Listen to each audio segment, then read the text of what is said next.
Hey, screeners.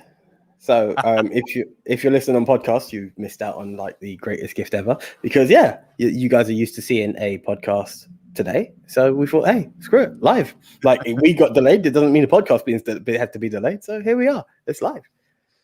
Live, baby, live on YouTube. And this is notably because there's one fan in particular, also a friend. Before being a fan, he's a friend who usually likes to spend his Wednesday evenings in a certain way, having a bit of silver screen distraction.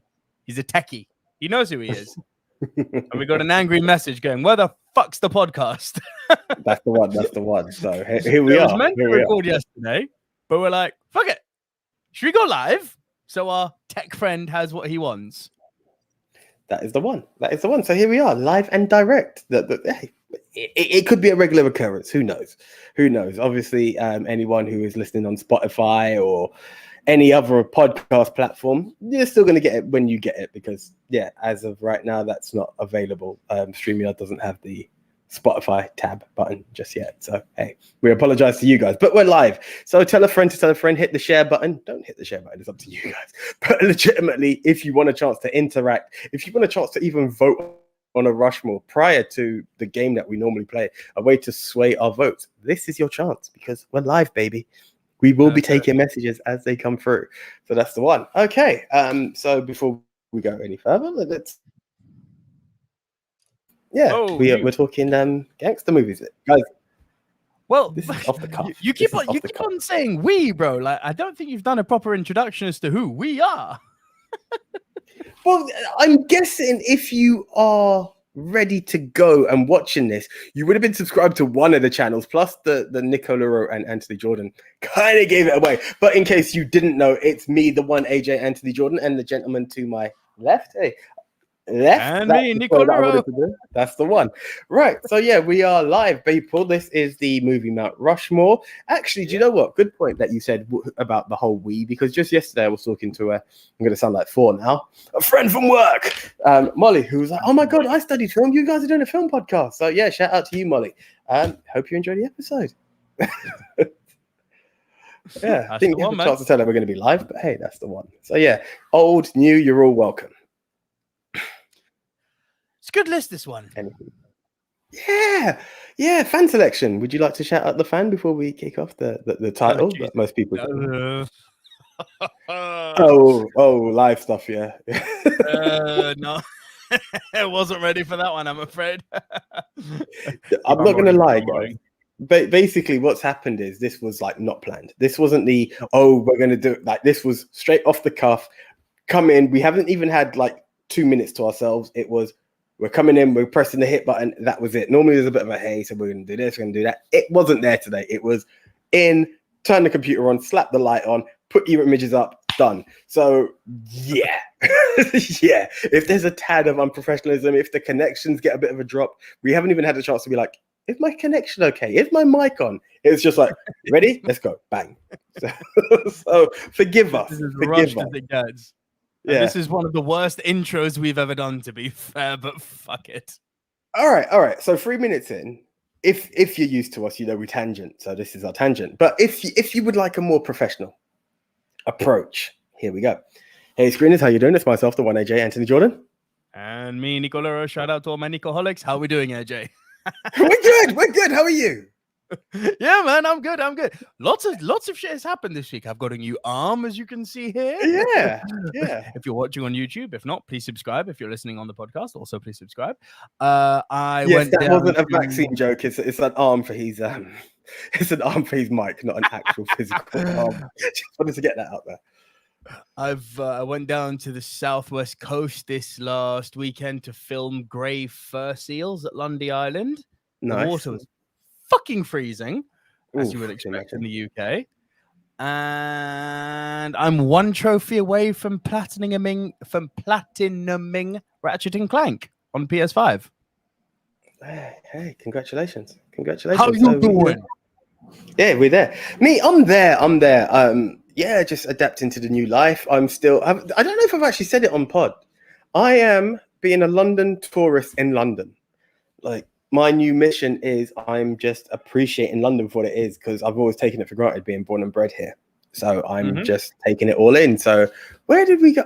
Oh, may I say, done a few of the London parks. Holland Park might definitely be my favorite park.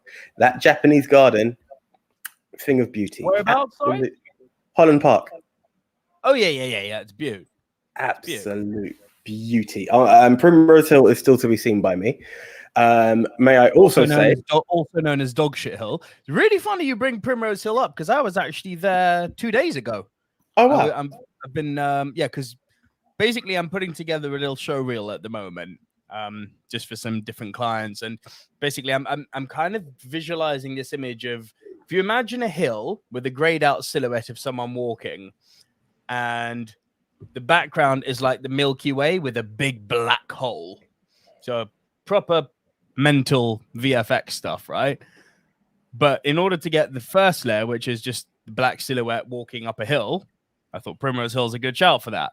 And a few days ago, we had a completely flat, grey, soulless London sky. And I thought, well, for once, that's useful.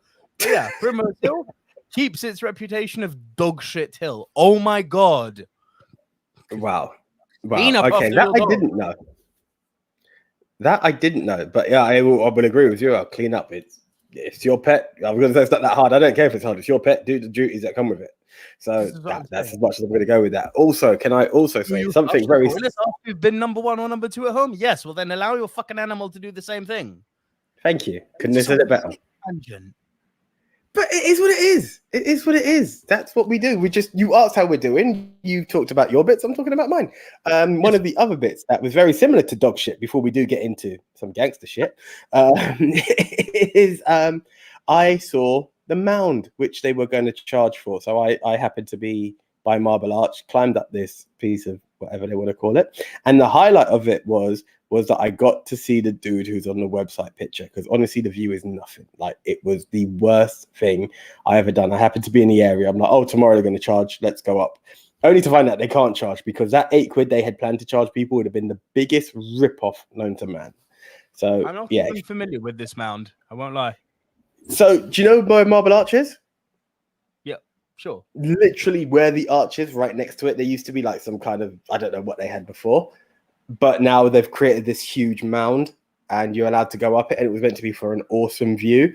And they would apparently they had charged. It was so shit and they got so much feedback that they refunded everyone and then said, for the whole of August, it will be free. So on August 31st, I was there and I went up. Yes, then the tech. How you doing, sir?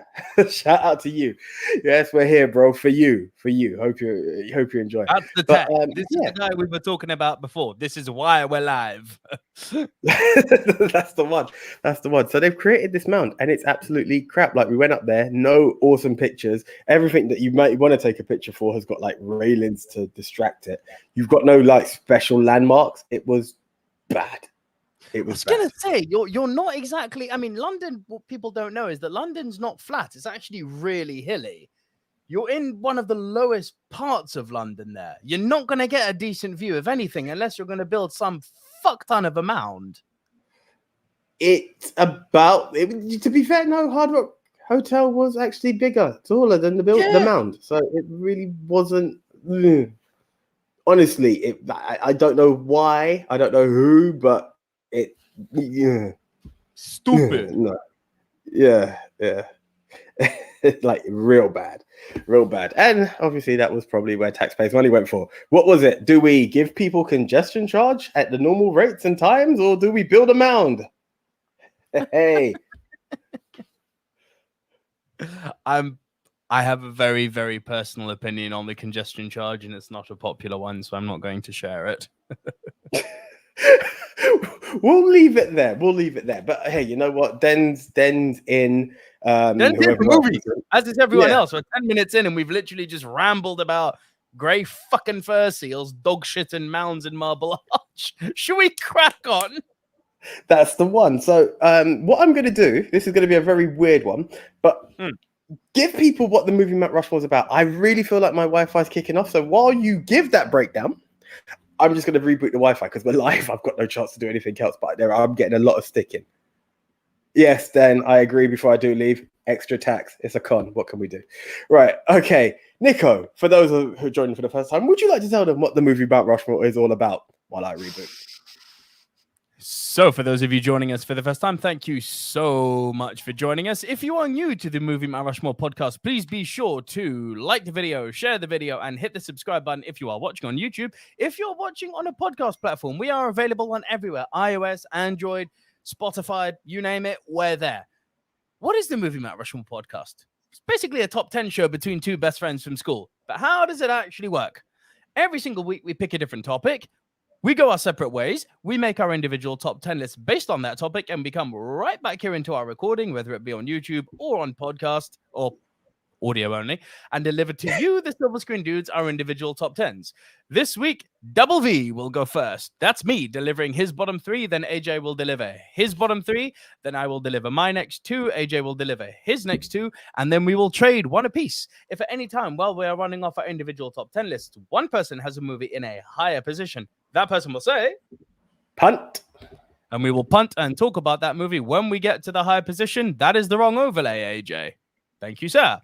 Once we have both rounded off our individual top 10s, we will create the Movie Mount Rushmore. These are the 4 quintessential, diverse, must-see movies of the genre, which this week is... Portrayals of real-life movie gangsters. Emphasis on the real. Now, it doesn't have to be it can be based off, but there has to be an element of reality to them. These can't be made-up gangsters. So, Tony Montana, no mas. Vito Corleone, no mas. Bricktop, can't happen, No mate. It can fat right off. Right. literally. That's the one. Okay, sir. Over to you with your number 10. Let me kick off number 10 with an actor who I think is... He's a weird one because he's definitely someone who's synonymous with gangster movies, but not in the way that you would think. And he's certainly become more synonymous with things that are not gangster movies in recent years. And he's been making bad career choices. But this movie definitely gave this man a breath of fresh air. And he showed the world again. It's like, hey, remember how fucking good I am. And I am talking, of course, about Johnny Depp playing Whitey Bulger in Black Mass. Well played. Not seen by me yet, so I can't say too much. Sorry, I don't know why I clicked punt. Wrong overlay, Nico. Sit and spin, motherfucker. Sit and spin. It's a weird one because now people say Johnny Depp. Instantly, it's Captain Jack Sparrow. Instantly. It is not even a second thought. You say Johnny, it's Captain Jack. Johnny, I think when you go back to yesteryear, people realize how good he was. I mean, he's, as I said, as of late, his career choices haven't been good at all. And he's been almost typecast, which is crazy to say for an actor as talented as this, but he's been typecast as Jack Sparrow. And, add to that some negative press that he's been getting due to his, relationship with Amber Heard. And listen, I'm not going to take his side on this because the fact of the matter is I wasn't there. So I'm not even getting into that one, right? But Johnny talent, and actually it's unfair to label him as just Jack Sparrow. And I won't bring up other movies just because there's a good chance they could make your list. But there's like 3 or 4 other gangster movies with Johnny that easily could have made this list. Now, my reason for bringing Black Mass in is because it was such a career turnaround. It was like, the movie wasn't great. I won't front me. Oscar winner, great movie of the year. Never. But he was the standout in it, and he jumped off screen, and he really reminded everyone, it's like, hey, I'm a lot more than a pirate. Look what I can do. And it was a real breath of fresh air to see him, doing a proper character actor piece, getting into the skin of the character he was playing, really embodying a real life nasty motherfucker. And he was believable. Well, I wish I could add more, but again, haven't seen the film. But what I will say is I agree with you on the basis of who Johnny Depp is. I think it's very sad that he is tight. How can I say it? Yes, I love him as Jack Sparrow. I will never knock it. Of course. But Like there are some weird career choices. The Mad Hatter, Tonto, like these character pieces that we don't need him to be. There you go. But then, there are other films that you're just like, Johnny just brings the rain, man. Like, do you know what I mean? That's what he does. He really brings it. Whether it be, I was nearly going to say, actually, it's not on my list, actually, but you know, you can say whatever you want with Johnny, because I do not have another one of his movies. Yeah, no, whether it be, I was going to say, I mean, you got stuff like Edward Scissorhands, but even down to like Sweeney Todd or any other film that you was going to say on the list that I can't think of or missed out on. Shit, even down to his cameo in bloody Jump Street. Like, the guy can bring it. Like, his presence is felt, and he can be a chameleon. Even going down to your image of Black Mass, like, there are times you could see 3 different Johnny Depp films and be like, wow, I didn't realize it was this guy. Like, he can do it. He can bring each character to life. And with that, I agree. But yes, as you said, some bad choices in films and a personal life that's left him kind of tarnished in this current time. But I as you said, we weren't there. I don't want to swing left or right on this one. It's not my place to judge. I have judged certain characters and I stick by those ones. But others where I really don't feel there's a clear-cut answer, I definitely won't open my mouth. And listen, look, if we want to be really fucking controversial, more news, the more the news comes out about the relationship, the more he looks fucking innocent. So, yeah, that is also something else. More she looks like the troubled one, not him. But listen, read into all this what you will. But yeah, bad career choices. Tonto, as you mentioned, and we've got to bring up shit like The Tourist, Mordecai, that bullshit fucking computer movie he did where he kind of became a computer soul. What the fuck was it called? Iridescent or something like that. I was like, what, Johnny, what are you doing? It's like, you're such a talent. Anyway, Black Mass, my number 10. My number 9. Right. My number 9. This is an AJ recommendation. You see? Yeah, there you go. Den. AJ, have you got any Johnny Depp on your list? Who? Have you got any more Johnny Depp on your list? No, I don't. So yeah, we could have gone as Donnie Brasco. We could have gone with Blow because Pablo Escobar was in that and he was an Escobar gun runner. We could have gone with Public Enemies where he played John fucking Dillinger. Like, the guy's got gangster pedigree. He really does. So yeah, and yeah, damn well played, Donnie Brasco, exactly.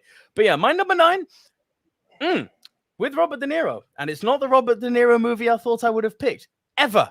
Never did I think I would pick this one, but it's an AJ recommendation from a few weeks ago. You described a certain baby in a pushchair scene in a train station. I finally seen it. Very good film.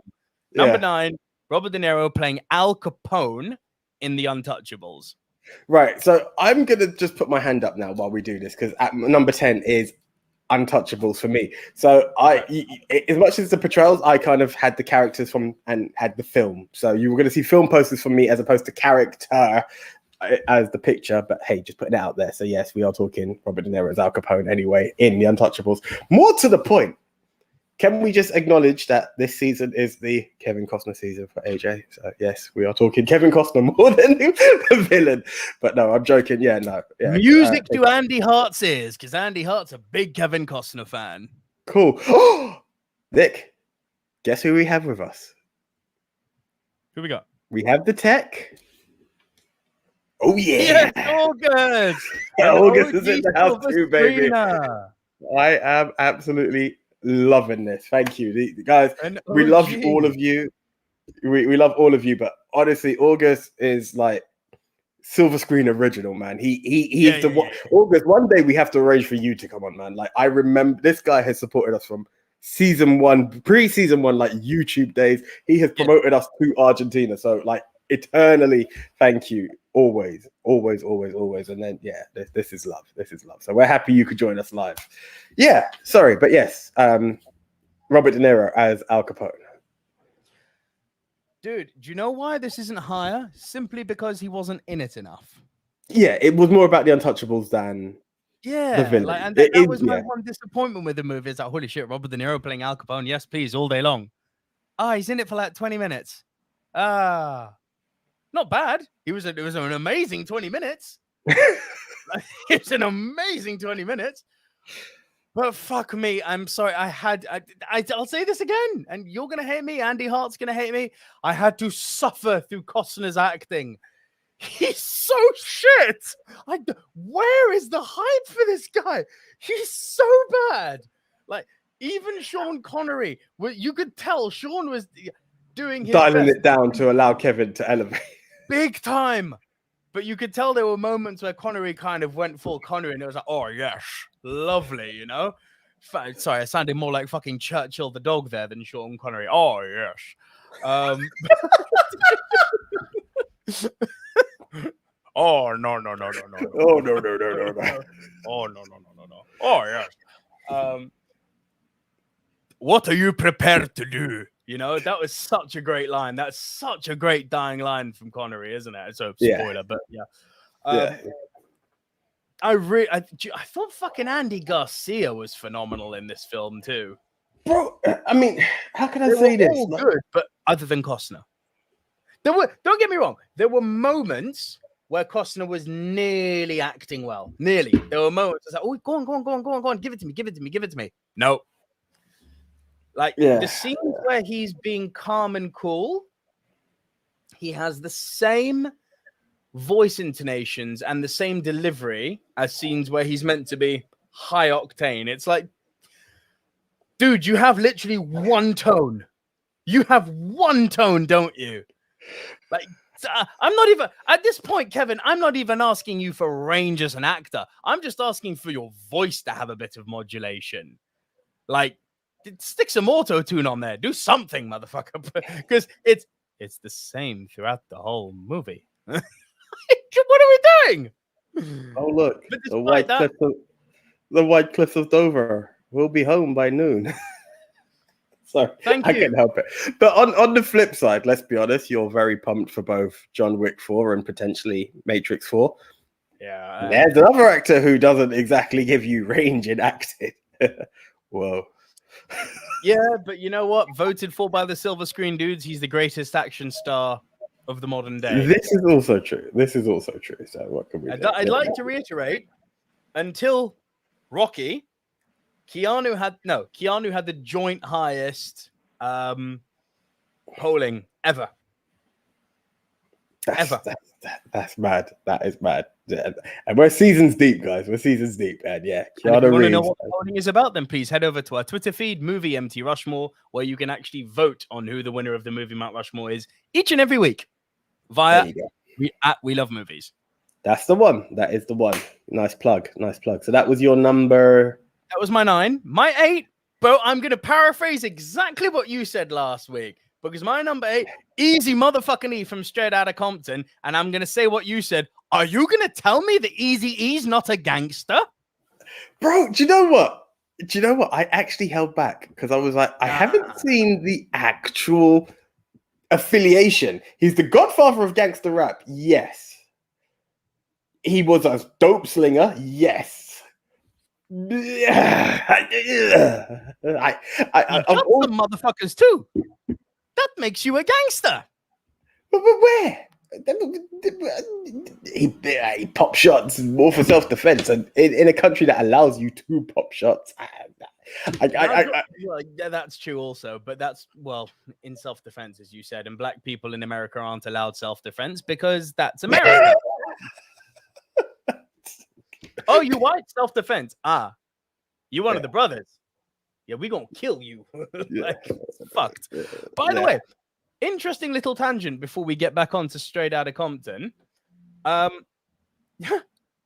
couldn't quite believe this when I saw it, but as I was bringing up this image, obviously searching online for, Phil Mitchell, actor who played Eazy-E in Straight Outta Compton, I came across this little nugget of information. Sorry, it was Jason Mitchell, not Phil Mitchell. Sorry, I was acknowledging the comment, and I've just now pictured we're talking gangster, and here we bring up Phil Mitchell. Sorry. According to Dennis, Eazy-E is the biggest small gangster. There you go. So I'm bringing some range to it. And now here's really funny that we said Phil Mitchell. Here's a tangent within a tangent. We're going fucking Inception this week. When I asked on Twitter who is the best gangster, someone actually came back with Phil Mitchell. I mean, longest running gangster, probably. I can't actually deny that. Gangster my ass. Grant Mitchell for the win, but I know he's dead. Yeah, but how long Grant has been gone for a minute? Like Phil has been Phil forever. Fuck Phil. Phil's not a gangster. It depends if you've still been watching. Phil's been doing some dark shit, man. And I only know this because my girlfriend still watches. I have not been an avid EastEnders fan for years. But anyway, going back to the first level of tangentry now, the Mitchell. Here's what I found out about Jason Mitchell, the actor who plays Eazy-E from Straight Outta Compton. And as Den the Tech just said, he's the biggest small gangster ever. Mail Online, Straight Outta Compton actor Jason Mitchell arrested on drug and weapons charges in Mississippi. This is deep. Like, it's not even Eazy-E was a gangster. The actor who played Eazy-E's doing some gangster shit. It's like, whoa, okay, that needs to be mentioned on pod. Hashtag meta. Do you know what? I wonder if he said something along the lines of I was method acting, kind of like Winona Ryder when she got caught with a couple of bags, like it was for a role. Yeah, of course it was. Making Straight Outta Compton Part 2. Yeah. That's the mugshot. Yeah, that's deep. But you know I've got such an affinity for this movie. I don't know why it resonated with me so much. Between the two of us, you were substantially the bigger NWA fan, especially the bigger Ice Cube fan. I've always loved Dr. Dre, always, as you know, but I don't know why this movie resonated with me on such a profound level. I'd argue I may not even be the target demographic for it, but the movie moved me. I found it powerful. I found it insightful. I found it really on the nose, but in the most eloquent way possible. And there's just lines in it where it's like, yeah, too fucking right. Like when the press are interviewing them after their Fuck the Police single, and they're asking O'Shea Jackson Jr., well, in the movie Ice Cube, O'Shea Jackson, saying to him, why are you rapping about this shit? And he's like, well, our lyrics are a product of our environment, and it's what we're surrounded by. If you don't like what we're singing about, maybe have a check 1, 2 and help us get to a better place. It's like, yeah. It's not made up. Yeah. This is the thing. This is fact. This is fact. You can't argue with it in any way. And are you able to see this face and not say, cruising down the street in my 6'4"? Well played.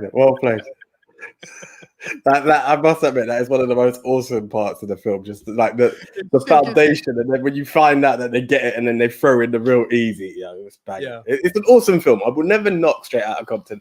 The love is there for it. Obviously, it's one of those weird bits that I was there, but I was waiting for the breakup because, as you said, I was more Ice Cube. I still like, hey, Doc Dre all the time, man. But Ice Cube, so I'm waiting for no Vaseline. So well, they handled the breakup so fucking well. Yeah. Even with Dre sort of bobbing his head to Ice Cube's single, fucking Cube went in hard on them, didn't he? Bro, you can't bring up those lyrics. Like half of it, like you have to Google it. Since you moved Straight Outta Compton, it's like, oh. But do you know what I love is the way that you don't hear it in the film, right? But he takes extracts from their interlude where they talked about, the next time we'll see you, we'll shove a broomstick up your rear and all this stuff, and he uses all of that to burn them even more, and it was like, mate, I never have dinner with the president. Hey, and when I see your ass again, I'll be hesitant. Like everything, all levels, even Jerry Heller. I cannot get into that one because, well, yeah. One, we're not anti-Semitic on here, and two, I may be single by the end of it if I do. So we will not get into that. Shut up. Come again? That's a good point. Shut up. Exactly. So we move on. But no, Straight Outta Compton, powerful film. As I said, just because. Yes, I'm aware that he moved weight. Let's not be stupid on this. Throwing the guns in that, it's a weird one. But I never saw any. He was a drug dealer. Yeah, I can assume. I can agree to that. I just couldn't go any further. So was Pablo Escobar. You're going to tell me he wasn't a gangster? we're aware of we're aware of his soldiers and the rest of it. Eazy-E was just moving it on his level. I don't know about his soldiers to be able to call him a gangster Eazy-E per was se. the army motherfucker. Nah, Listen. Eazy-E makes my list. It's a bit of a cheap one, but you mentioned it last week, and it was like, yes. No, bro, listen, I get it. And for even for the win that he's dubbed the godfather of gangster rap, there is gangster affiliation. So by proxy, you win. Well, we've done your number 10, which was number 10. So yeah, as I said, I am more movie, so I'm not going to be like the ultimate greatest portrayal of. Here we go again. Sorry, quick comment.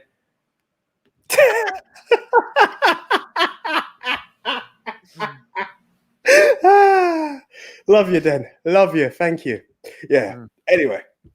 Yeah. I went more movie than character portrayal, but I had that there was gangsters involved in it. So this is a film that's near and dear to me. Just because it really caught me off the end, and I am talking Alpha Dog, the Ben Foster. Come again? You love this film, don't you? Bro, like, do you know what it is? It's one of those films that I felt was slightly under the radar, and I give it the chance to be highlighted. And also, what threw me for this one as well, not that I could ever put it as like top 5 for any category as yet. Maybe a Bruce Willis top 5. No, he's not even in it enough. But what also was kind of interesting by this film is that you've got Bruce Willis's character, Sonny, who is a drug kingpin and ultimate bad boy gangster that even though you don't see him a lot, you know he's on shit. Yeah, his son is the wannabe gangster, but then there's the flip side of all the guys who he was been selling dope to by proxy have also become gangsters. So it's like a mini gang war in it because they've held his son. So I was like, this is an interesting one to throw in there. So is it like the best portrayal of a gangster? No, I don't even know much about Sonny Truelove or Johnny Truelove, who was the son. Like, I'm not going that way at all. But for the proxy of a gangster portrayal, this was a good film that I've always recommended people to see. And when I get an opportunity to highlight it, I do. So, yes, Alpha Dog, once again. Your movie, mate. Alpha Dog. I've seen it the once, and I remember really liking it. Beyond that, I couldn't comment. Yeah, bro, I'm not going to lie. It's the same. And I tried to watch it with the missus not too long ago. She couldn't get into it, and I've not gone back to it. But I just remember, like, the story really caught me at first. Right, in at number 7, I'm going old school. Number eight. Yeah, that's what I meant. That's what I meant. It's 1985 Brain Today, baby. In at number 8 is some original gangsters out there, and one of the films that dubbed the change in Hollywood. So this is also one that I brought up. Can you guess what it is, or should I just go for it? I would guess maybe Scarface. The original Scarface? No, sadly, no, haven't seen it. And I was actually going to sin myself when I haven't seen that. I am talking Warren Beatty, Faye Dunaway, Bonnie and Clyde. Right. Silver screen confession time. I am yet to see Bonnie and Clyde. No, bro, I remember you haven't seen it. So I know it's one of those confessions. It's maybe a live confession that hasn't come out. It's one of those films that I do always recall being... like, yeah, I saw it once, and like, it's very edgy for me, like sketchy for me, should I say, not edgy. But it's one of those weird stories of how the Bonnie and Clyde and their gang came about. You know, he was a man who was avoiding the war. She was someone who had just had enough of her family, and he convinces her to follow her. And they just persuade people to join them on this journey, and they're just going around the States, just robbing people. And then there was the infamous shootout at the end. Like, okay, surprise, surprise, they don't come out alive. Even The Simpsons have shown you the car all shot up. So there is no spoiler in that one. But there was charisma between them in this. So obviously, no one could quote the real Bonnie and Clyde that I know of anyway. But Warren Beatty delivered charisma in one of the better films. It's like way better than what I've seen him in most other films. And Faye Dunaway does a cool Bunny. Like, it's fantastic. You can see the madness. You buy into the method of the madness of how they made this gang. It's crazy as hell. You're like, how do people follow them on this journey? But it was there. So it's hey, we all know who Bonnie and Clyde are in the history of the mad gangsters of the Midwest of America. And this film, it's a good portrayal. Well, as far as I know, it gave me a good insight into who Bonnie and Clyde actually are. So, see, I mean, yeah. I say what I'm about to say without having seen Bonnie and Clyde, so take it with a pinch of salt. But if I would have picked Warren Beatty to be, you know, you don't have any more Warren Beatty on your list, do you? Okay, I probably would have picked him as Bugsy Siegel in Bugsy. Not seen it. It's good in that. Good gangster movie. That was toying to be in my top 10. Interesting. Not seen it. That was your 8. That was your 8, yes? Yeah. Over to you, sir. All right, my number 7. This is going to be a highly unpopular choice, but you know what? Especially amongst you, because you do not like this actor. Fuck it. Let me drop it and then I'll defend it. Vin Diesel, Find Me Guilty. Really? Is this a Netflix show? No. This movie came out, I think, in 2006. It's the real life courtroom drama of the Rico case, where they arrested like the entire New York crime family, and they were indicting them on RICO charges, whereby it's if they're all together in a room conspiring, it's a conspiracy charge, therefore criminal, therefore you can arrest all of them at once, not one by one. It's the biggest criminal case in American history. And Vin Diesel, this is the one movie I can say where he did this. Don't get me wrong. Every other movie, I'll listen to the music that you're singing, AJ, which is fuck that guy, you know? He's got one franchise, albeit one of the most successful franchises of all time. Fact, not opinion. And he's overpaid to say, I am Groot. I'll listen to that noise. Also, he's good friends with some martial artists. Okay, cool. I'll listen to that noise all day long. He, you know, and even The Rock called him a jabroni. And The Rock doesn't call anyone outside of the wrestling ring a candy-ass jabroni. So you piss The Rock off. Like, it's hard to piss The Rock off, but he pissed The Rock off, right? He's a fool. We know this. And he's not a very talented fool. Whenever he's done vid off from Fast and the Furious, we've had things like fucking Payback. Okay. Pitch Black was pretty good, but the sequels were fucking terrible. This, stellar. He really showed that when directed properly, he has got acting chops, serious acting chops. He's amazing in this. Like, you're watching it going, how the fuck is this Vin Diesel? What's it, Rico? It's called Rico, yeah? No, Find Me Guilty. Bro, I'm down for it. Listen, I'm not anything. I remember this, yeah? There was one actor who was banished, as far as most people think, when it comes to the movie. Yeah, Will Ferrell. I've been open to listen to watch some of his films, just the ones that people usually go to. I found a pile of shit. I'm open to give freaking Vin Diesel a try. Yeah, please. Okay. You've given Will Ferrell more than you've given Vin Diesel a chance when it comes to trying to acknowledge. Just listen to what I'm saying. Just give it this one shot.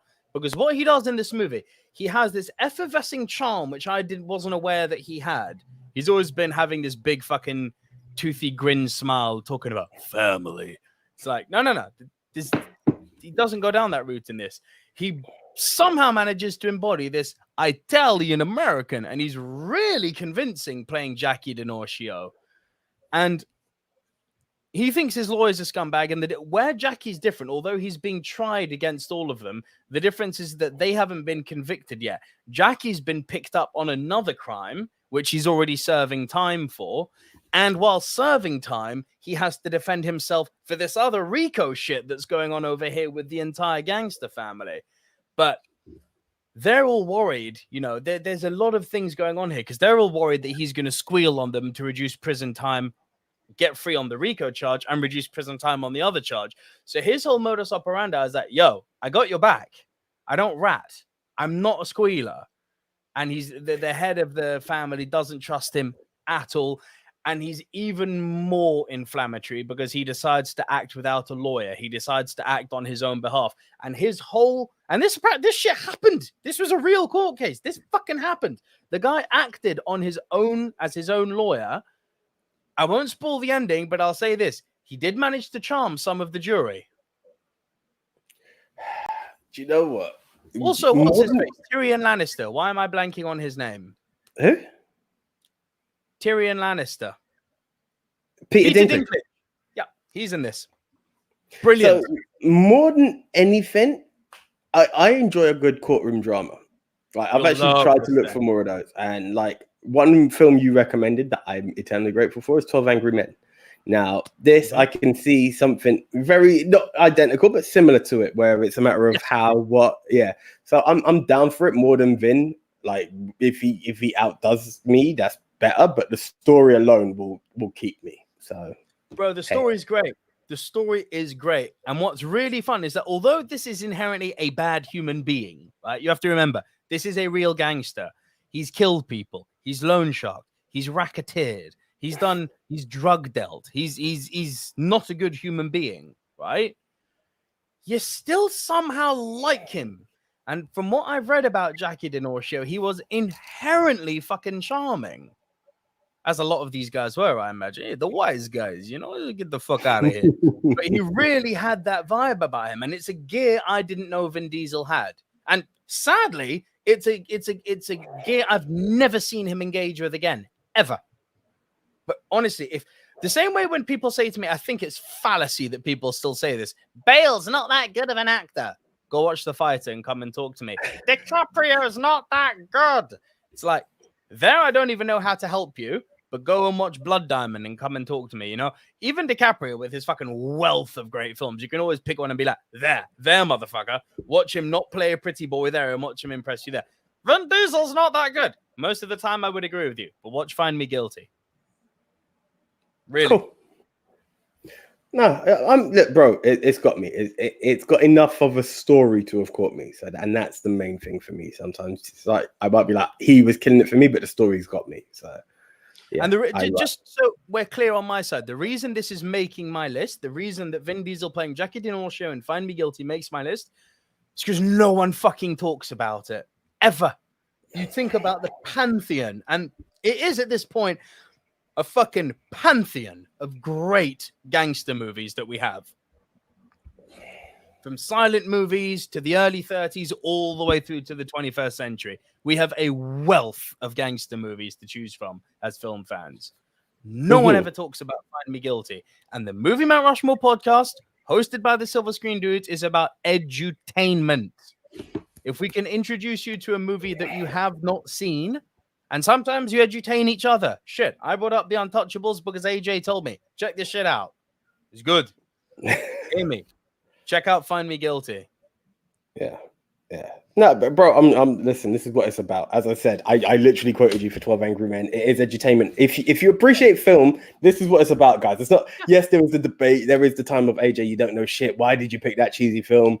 Or you could be like, Nico, that's too arty. I get all of those. Whichever way you want to go about it. I love but the way there is always labeled us that way. Nico's too artsy, AJ's too blockbuster. Kind of true. Bro, I know what I'm saying. When I've come with, I am a cheesemonger, like it's official. I know some of the shit I've picked. You're like, really? Yeah, I said it. I done it. It's my personal list. Deal with it. Like it is what it is, right? But like, it's a matter of being edutained. We're educating you with entertainment, guys. That's what it's all about. You may love some, you may hate some, you may lean more one screen, one dude over the other. It's cool. As long as you're here, you come back and you enjoy. That's what it's all about. So yes, thank you. I will check that one out.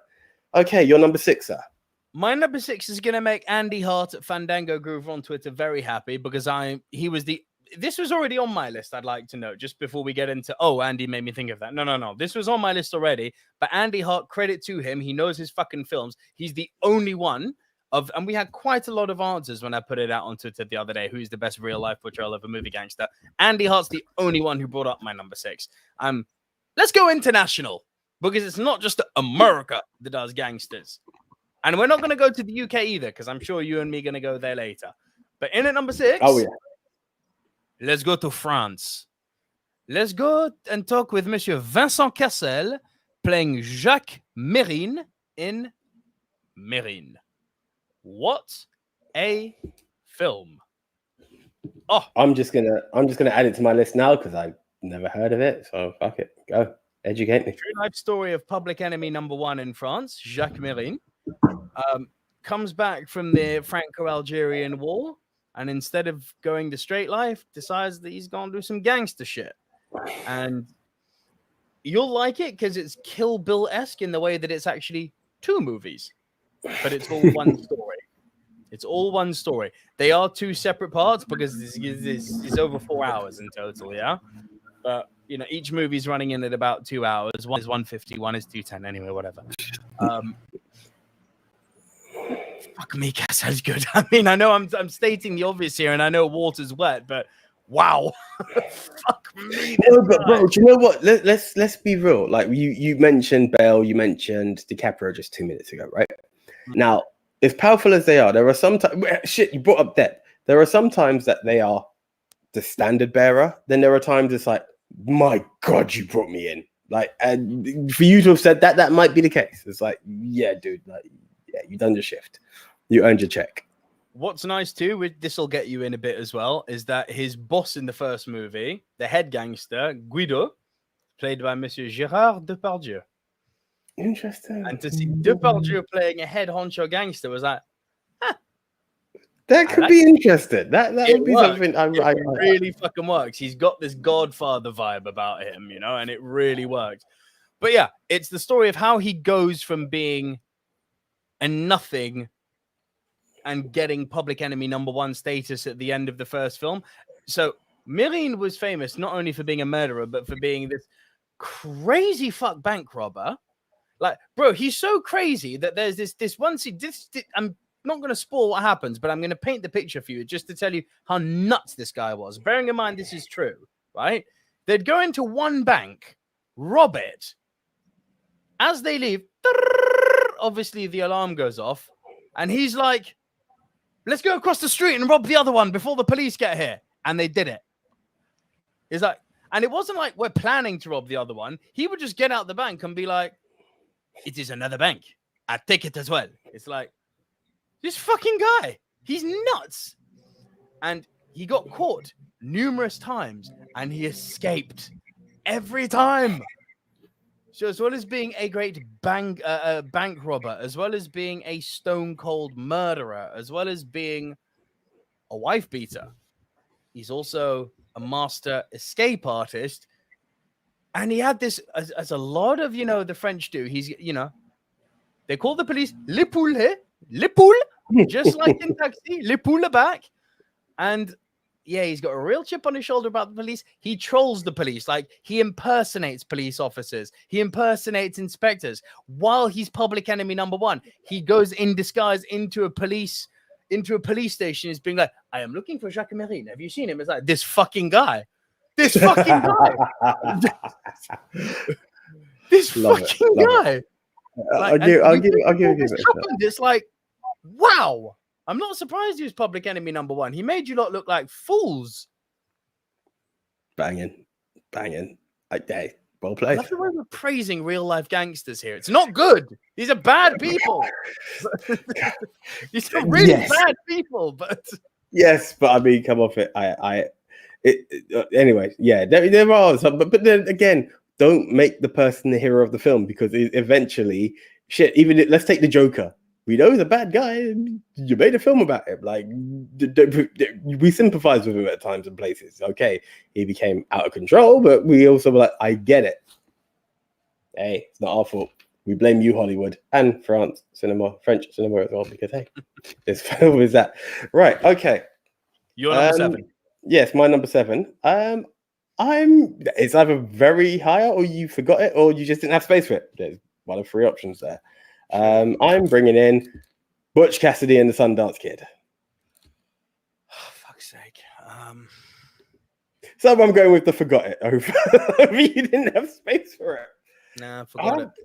Yeah, no, to be fair. Yeah, gangsters. Sure, gangsters, but... Come again? Yeah, definitely gangsters, just not in the traditional, more well, this is it. But I mean, if you were in the film, not in the traditional sense, because they're not officially doing the crimes, they've run it away from all of the crimes. They're evading paying for the crimes that they've done. This is what this film shows more than anything. Well, they're robbing trains, motherfucker. I mean, they are, but I mean, it's not the entire whole gang. It's just Butch and the Sundance. It's like the Butch Cassidy gang is not there. It's just these two while making their way. So yeah, in that sense, yeah. But Butch Cassidy officially did have a gang, a full-on gang. Are we cool? Mm-hmm. Okay, no, I just saw that it looked like you had the countdown stare. I wasn't sure if it was or wasn't. baby. Anyway, but no. Yeah, no, it was oh, bear with me a second where I do proceed. Bro, our list is done. Like, we can't add images then. So if you want to give your list, I'll tell you what. Write your list. Write your list. Press send as we've announced our 10. Like, there is nothing that can influence us at that point. So go for it. But I nearly invited you then, but I didn't know if you had the time or ability to be able to join us for it. We can't accommodate another guest on at this point, but I'd love to have Den on at some point. More than welcome. No, for sure. But no, Butch Cassidy and the Sundance Kid is a film that you introduced me to. It holds two accolades. One, it's an awesome gangster movie in a non-traditional sense of gangster. But two, it was one of the westerns that are different from most other westerns. So it's a gangster film that's not your traditional gangster film. What, in that it was good? We're talking western, not gangster, right? Yeah.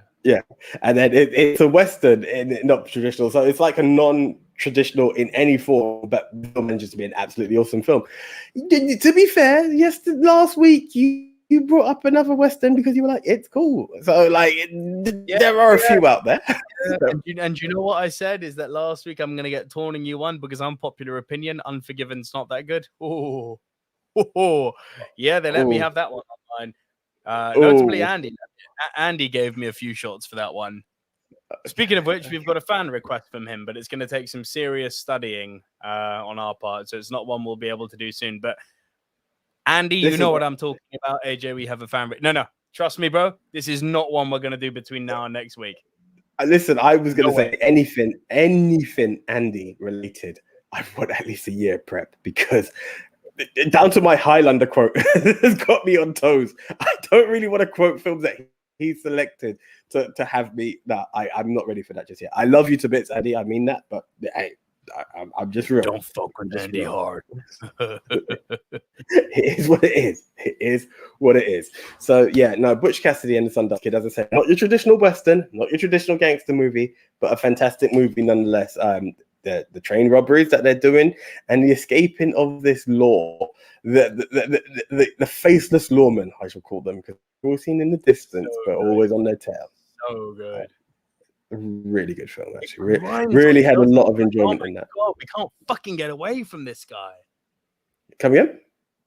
It just grinds on you, doesn't it? The way that they just can't evade this guy. Like, he tracks them through water. Who the fuck can do that? This guy. Yeah. The best of the best of the best.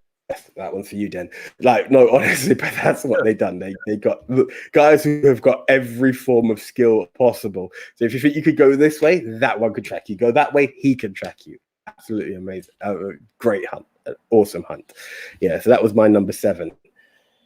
Right. In at number 6, I fear we may be saying punt at this point, or this is a huge mistake on your end. Should I say, on your end. I'm talking your favorite actor, Daniel Day-Lewis, as Bill the Butcher in Gangs of New York. Punt. Okay, our first punt of the show. Oh, there we are. Also, over to you, sir. Disclaimer to me: he's not my favorite actor, but I recognize him as being the finest actor who has ever lived. That is like Bohemian Rhapsody. Is it my favorite song? No, but I do recognize it as probably the greatest song composed. Come at me. Thunderbolts and lightning. Very, very far.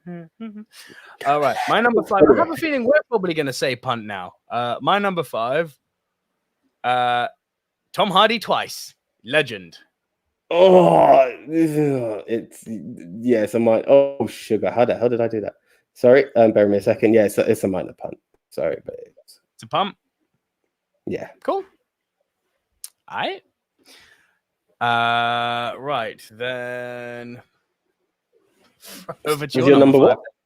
That was my number 5. Right, so your number 5. Yeah. Okay. So now we bring him in again because he is that damn good at playing a real life gangster. I had to actually bring him in twice. I didn't want to, but I had to. We are talking Tom Hardy, Bronson. Shit! Great shout. Yeah, great shout. Well played, bro. Really well played. Fucking well played. Damn it! I wish I thought that one. He is absolutely stellar in this film.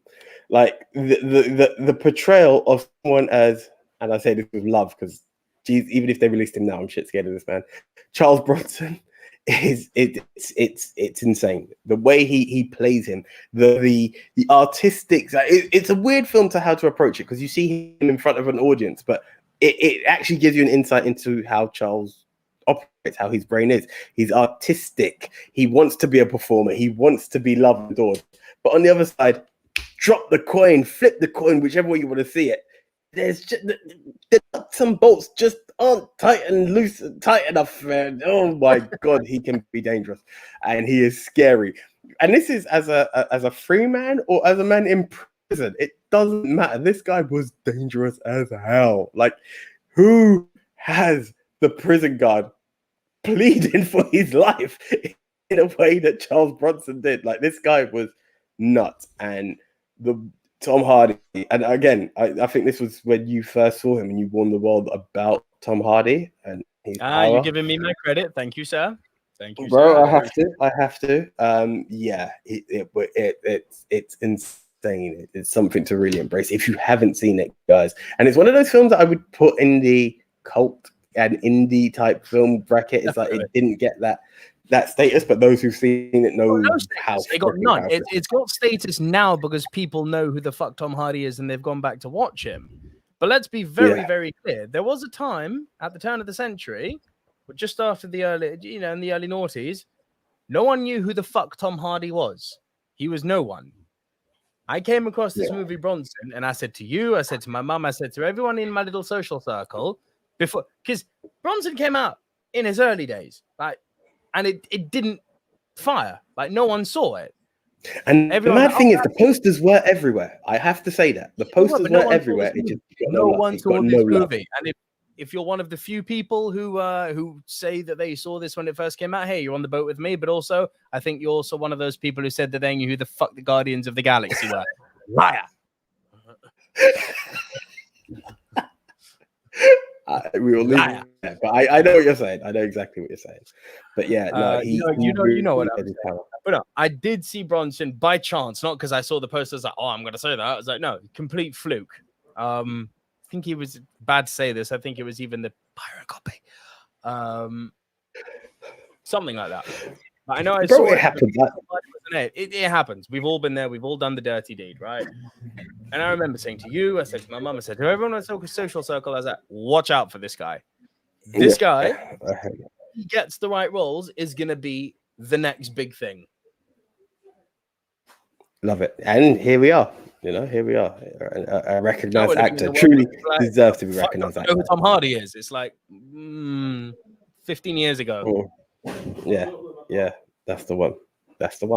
No, so guys, if you do have an opportunity, please do this out, because this is early Tom Hardy and he shows why he is at where he is at today. Mad movie. It's beautifully told. I cannot take that away at any point. It's beautifully told. It's just, it's a mind like none other. It's all I can say. Right, over to you, sir. You're number 4. It was the punt from earlier. So I'm bringing Daniel Day-Lewis back as Bill the Butcher in Gangs of New York. I mean, you remember how often we've said, here's the thing. I wasn't aware that Bill the Butcher was a real gangster until doing some research for this fucking list, right? How often have we said on podcasts, imagine running into Bill the Butcher, or imagine specifically, like, because Daniel Day-Lewis obviously stays in character. Imagine running into Daniel Day-Lewis like at really late at night when he's going into a 7-Eleven or something and he's in fucking Bill the Butcher character. Give me a pack of 12 and a Kit Kat, you dirty maggots. It's like, bye. I'll get my beer later. This guy looks all sorts of unhinged. And the fact that there was a real person like this, oh my God. Oh my God. Yeah. Bro, it's here we go. We got another comment. Sorry, bear with me. All right, no, we shan't look at that just yet. That's damn, we'll look at that. I saw one and I forgot to put my list, and it pisses me off. But well played, then. Well played. Well, his number 4 and my number 4 are the same. His 5 and my 5 are the same. Altogether, we've got quite similar lists. But again, we'll bring your list up in a little bit, just because we don't want to give away things before we've done our top 10 list. But before we do the Rushmore, we'll bring your list back. Right. Daniel Day-Lewis is, for reasons because he just goes crazy into character, the finest actor who's ever lived. He's had more Oscar nominations than anyone. He's had more Oscar wins than anyone. He's like Meryl Streep. If he acts, he usually gets nominated, and if he gets nominated, he usually wins. Not always, but usually. Sadly retired now. Do you know? Sadly, yes, but in the same breath, like, how can I say this? And I know I don't know your stand. Actually, you're not a big fan of him, but you prefer him over someone else anyway. But it's a bit like Floyd Mayweather, right? You had the record, just leave it, and that's the thing. There's a point where it's like, yeah, we know you're going to win that one, and you're just cashing in on stupid fights, or you're always risking, especially with some of the stupid fights he's cashing in now. I would hate to see Floyd Mayweather lose that undefeated record for stupidness, like taking on Logan Paul and trip over, fucking knock himself out. Like, you know what I'm saying? Yeah. Can you imagine Jake Paul beats Floyd Mayweather? Could you imagine?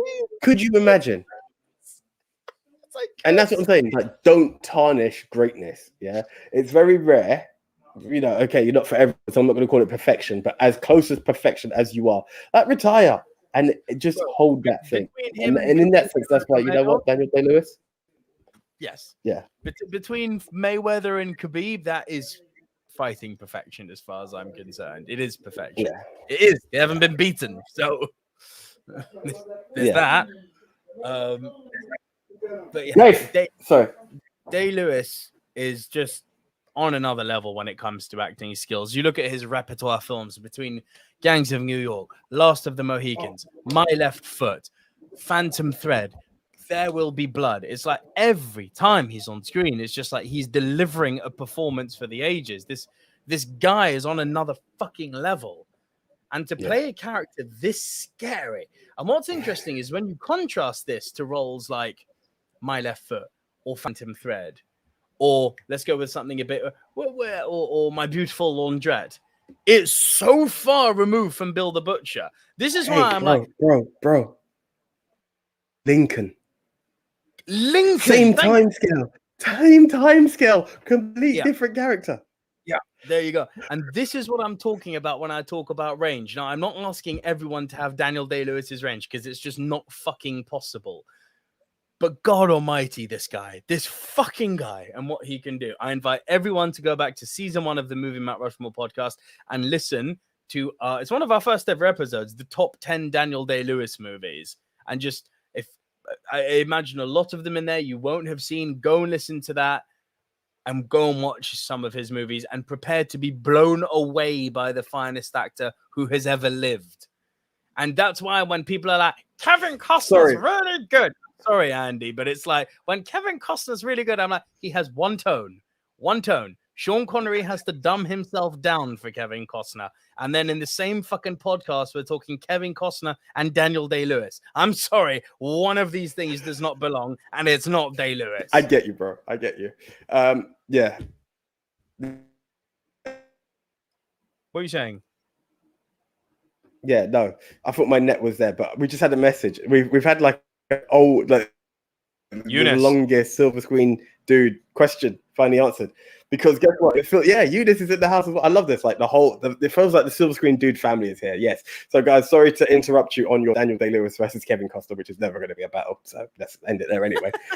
YG said, good evening guys, Eunice here. AJ, you probably remember me meeting you around Russell Square. Never got around to answering your question whether it was your voice or your face that made me recognize you. It was the maddest experience I've ever had in my life. It was indeed your voice. Thinking in the back of my mind, that sounds quite familiar. I walked over to make sure.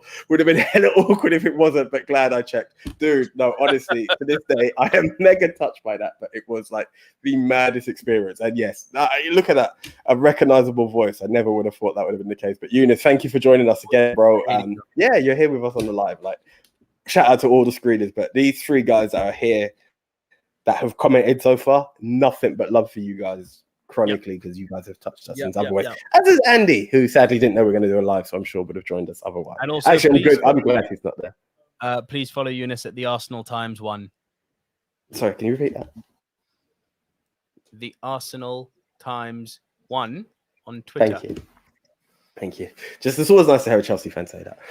Yeah, sorry.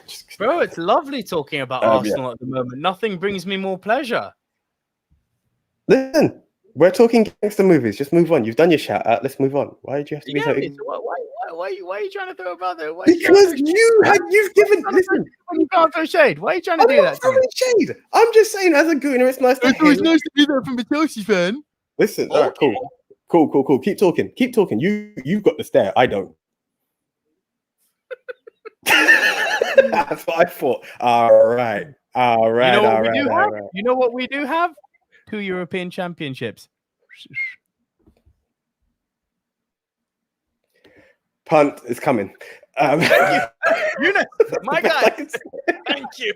Yes, Eunice. He knows. Eunice knows. Bro, I get it. But, bro, you saw the page. I'm not going to be the guy to turn my back on it because it's dark days. I refuse to do it. The same way when Chelsea had their dark days, Nico was a proud Chelsea man who would talk Stamford Bridge there and then. Our dark days are our dark days. I'm going to acknowledge it. Shit, bro, it is what it is. It is what it is. What it is. You do realize there's a genuine risk of Arsenal actually being relegated this year. Like, I just can't get my head around it. Do you know what is a team kills me with that? Bro, in my childhood, between you and Flo, and I believe Yash was also a fucking Arsenal fan, between my 3 mates at school, living in the Henri years, basically when Arsenal decided to buy the France 98 team. Where we I will still say to this day, Wenger's not as clever as everyone says. He bought half of the team that won a World Cup together. It doesn't take a genius to make them keep playing together. That aside, I know I appreciate there's more nuance to it than that, right? I get it, right? But you tormented me as a fucking child. You, Flo, and Yash. Oh my God. Oh my fucking God. The torment I went through. It was good times. The problem is, all of our chat. Listen, I always remember, I'm going to go a bit wrestling here. I always remember this match between Triple H and Randy Orton, and Triple H looked Randy in the face and said, "Pride comes before the fall." I'd never heard that saying before. I learned it and I loved it. Trust me, every statement I ever made in high school, "Oh, we're the only team to have never gone down in the table. We've never been relegated." Now I shit myself. It is what it is. That's a very nice comment from Den. Let's put that one up. I want to start this question here. Right? Yeah, there we go. Here we go. Oh, sorry. How do I donate to this channel? I'm going to keep this up because, guys, all you have to do is just email info@silverscreendudes.com. We'll accept anything. Yeah. So let's just keep that up then. You've earned yourself a gold star. No, joking aside. Thank you very much. We'll look into that. There is part of me that thinks we should set up a Patreon. Just maybe. I don't know if anything will come from it. You know what it is? I've seen some podcasts out there. Now, we've got 2 to 3 guys here. I don't care who. Everyone else will catch it when they catch it, right? But these are guys that have shown genuine love to us. And I've seen podcasts out there that have been on YouTube, and then they're on another page now. And it's like you're only getting highlights. I don't believe we should ever take anything from the people who have been there with us, right? We are growing, and I appreciate it. Monetization is a killer.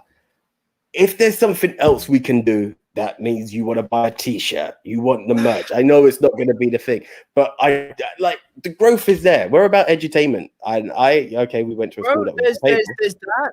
There's the merch, but there's also bringing back some of our older YouTube shows. You know, we could do something like a Throwback Thursday, but put that maybe behind a paywall or something.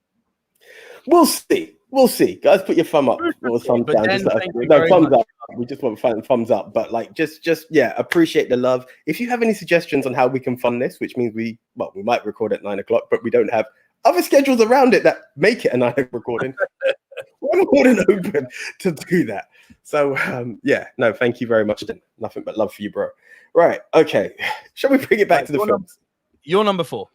I've done Daniel Day-Lewis, Gangs of New York. My number 4, Bill the Butcher, Crazy Motherfucker. Please go and listen to our Daniel Day-Lewis top 10 back in season 1. Over to your number 4. Okay, right. To number 4. I had to bring him in again. It was the punt from earlier. Tom Hardy twice. Yeah. The craze. Absolutely insane. Absolutely. The range of this guy. Because Ronnie and Reggie, you've got 2 different sides, both unstable. Let's not get that wrong. Coincidentally, friends with the previously mentioned Charles Bronson, like the three of them, I would not have wanted to have problems with those guys. Yeah, right.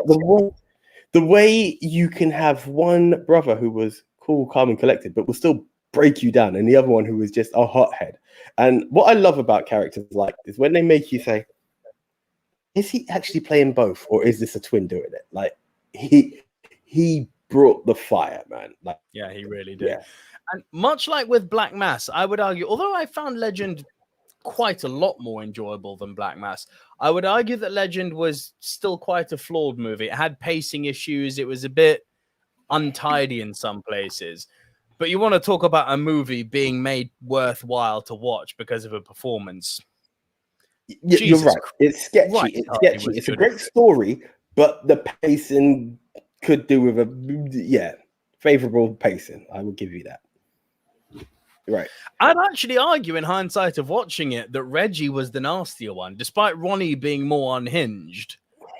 Ronnie, you knew what he was going to do. You know, Reggie ended up, murdering people in cold blood in a room full of people, and he ended up beating the shit out of his girlfriend. Ronnie never went there.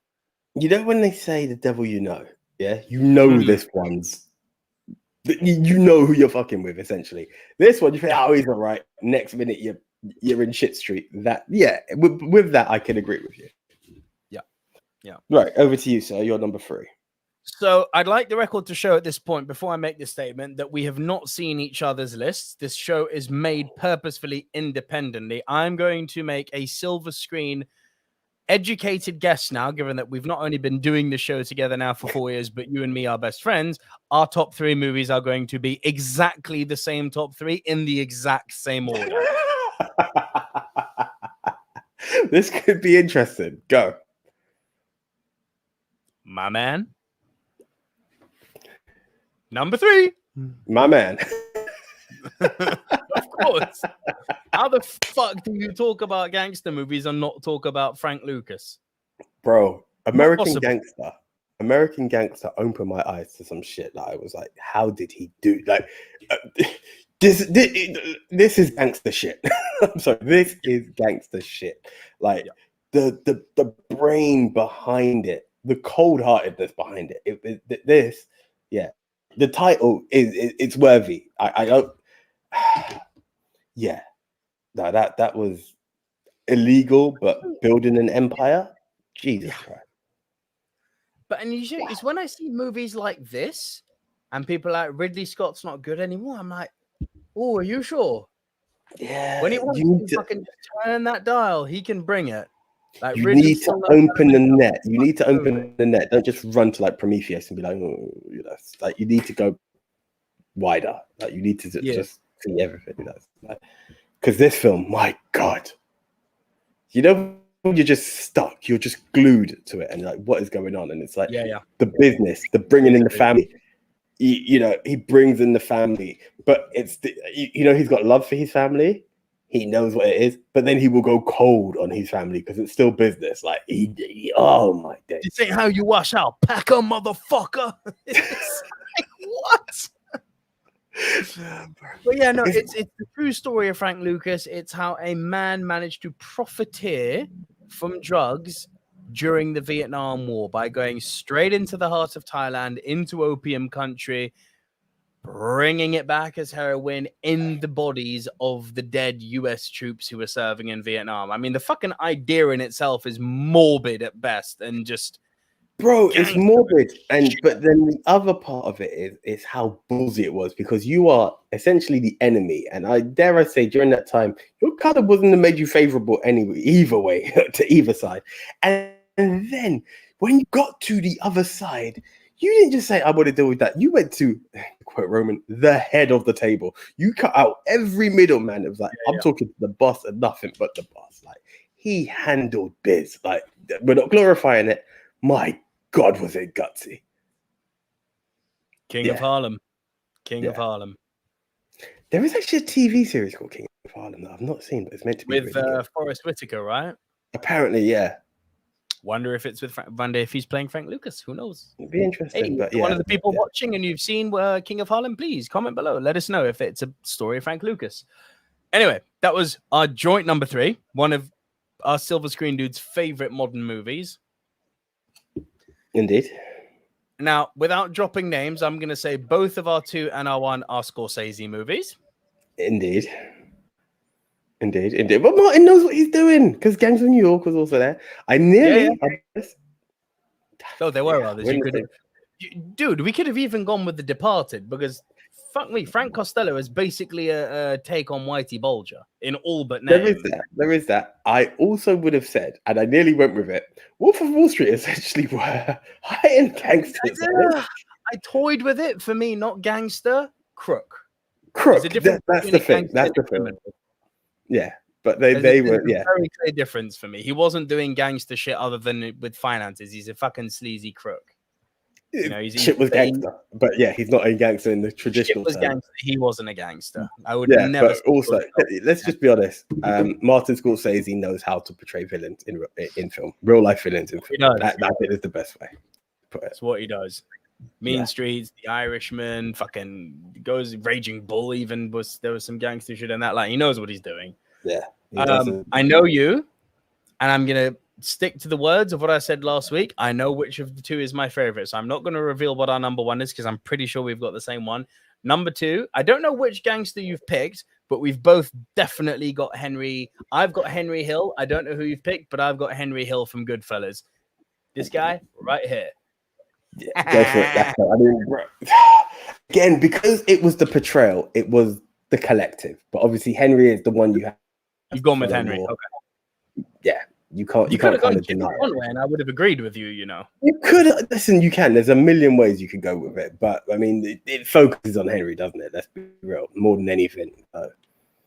It's there, and hey, why not? Let's give some glorification to Ray Liotta while we're here. Like, it's one of those films. Again, screw it. We know what I think we both agree what our number 1 is. We mentioned it last week, and we both said this. From the number 1, that's the interesting part. But all right, let's go with Henry on this one first. Well, as I said, I went with the films. If I have to pick, I'll pick in a minute. But this film is one of 2 VHSs that you gave me at the same time, and I was freaking blown away. And at the time that I got them, the internet wasn't what the internet was now. And I say this in the similar vein, but it was that, but also in the same vein that you didn't. Shit like this wasn't Googled. It was Ask Jeeves, and you didn't ask Jeeves. Just you some stuff you did, other stuff you didn't. Bro, it's really what it is. It is what it is. Goodfellas. Like now, anything that crosses your mind, you just Google it, right? At the time, I would never have thought to be like, "Is this based?" You know, like to check the real movie status behind some of these films, and you just watch it for a movie, and you're like, "This is mad." When you realize it actually happened, it blows you away even more. It's a fucking plane heist movie. That's, people attribute it for the great acting performances. It's the story of how the fucking gangsters managed to hijack a freaking plane. The Lufthansa plane heist. It's absolutely mental. Insane. And then Jimmy Conway gets all paranoid and starts systematically and methodically wiping them out one by one so there's no rats. It's like, it's dark, man. It's all sorts of dark. It is. And, it's absolutely to a lot of people listening, and from what I've seen on Twitter before people have even listened, it is absolute sacrilege that we're putting this at number 2. It just is. And I said last week on pod, and I'll say it again now, this is the superior movie. But it's a personal preference as to why I've went with my number 1. As I say, and I'm going to say this again, I believe it's because I watched one first, and it just kind of caught me. And I think that essentially that's what it is. I don't know. Maybe when I revisit them to really settle the debate, I will be able to. Movie, mate. I saw Goodfellas first. I still prefer the other one, but Goodfellas is the better movie. It's better made. It's better paced. The story's more engaging. The acting arguably is better. It's flawless, top to bottom. It's flawless. But I prefer the other one. Personal choice. Bro, it is what it is. It is what it is. So Henry Hill in Goodfellas is our joint number 2. Frank Lucas from American Gangster was our joint number 3. Before we give up on number 1, let me go with my worst. Because My worst is a statement piece here. Because again, it's one of those movies where people are like, "Oh, but it's a really good movie." It is. I purposefully left it off because I haven't even looked, but I think I know where we're going with this. And I nearly made it number 10 because you really have diminished it to me. And I was like, I need to find another film because I hate talking about this film around you essentially. But bring it up anyway. Go for it. Because you know what I'm saying is true. I know. I legitimately do. So it's Michael Bay. So you are thinking of the same movie as me.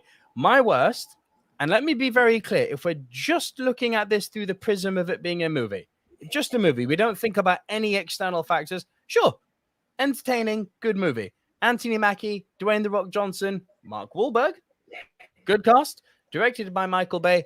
I don't like him because of what he's done to Transformers, but I recognize he's got some good movies in his repertoire. Not Armageddon. That can fuck itself. But this one, people love it.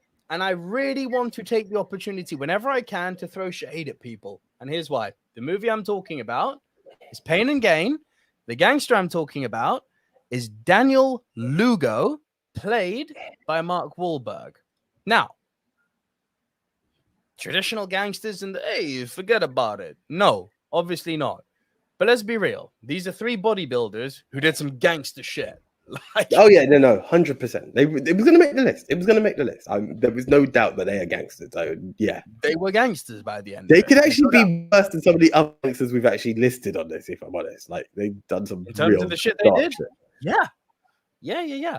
Now, here's where it's very dangerous when you deal with real life film stories. And there's an argument to be made that what I'm about to say you could apply to any of the movies that we have brought up. But there's a very big difference here. And it was the delivery. It was the delivery with which Michael Bay chose to tell this narrative that really fucking makes me angry. Let me explain. Like, it actually makes me sick to my stomach what they've done with this movie. Let me explain. For those of you who haven't seen it, this is a movie about three bodybuilders who decided to kidnap people, hold them for ransom, and ended up murdering them. Okay? Quite dark stuff. Par for the course when we talk about gangster movies. Whitey Bulger, evil man. Eazy-E, evil man. Al fucking Capone, evil man. Jackie DiNorcio, I was saying earlier, it's crazy that you like this guy. He's a bad man. These are all bad people we're talking about. Daniel Lugo in Pain and Gain is no exception to this. There's a big fucking difference, though. In all of these movies, the movies have never, ever, ever made it a secret to be like, hey, remember while they're all charming and shit, remember, these are bad fucking people. You're not meant to like them. It's easy to like them because of how larger than life they are, but these are bad people, really bad people. And they never shy away from making the big, powerful moments exactly that, powerful to bring you straight back to reality, to be like, oh shit, I was just liking him. I've just remembered now. This is a nasty fucking piece of work, right? This is an evil human being, right? Across all the movies we're talking about. You know, hey, fucking Tommy DeVito, hey, get the fuck out of here. Yeah. You know, we laugh at fucking Joe Pesci and Goodfellas until he pulls a knife out on a guy and jack stabs him in the chest in the boot of a car. And then all of a sudden the laughter stops and you're like, ah. And Scorsese doesn't fucking pull the camera then, does he? He makes you realize, hey, knock, knock, bad human, right?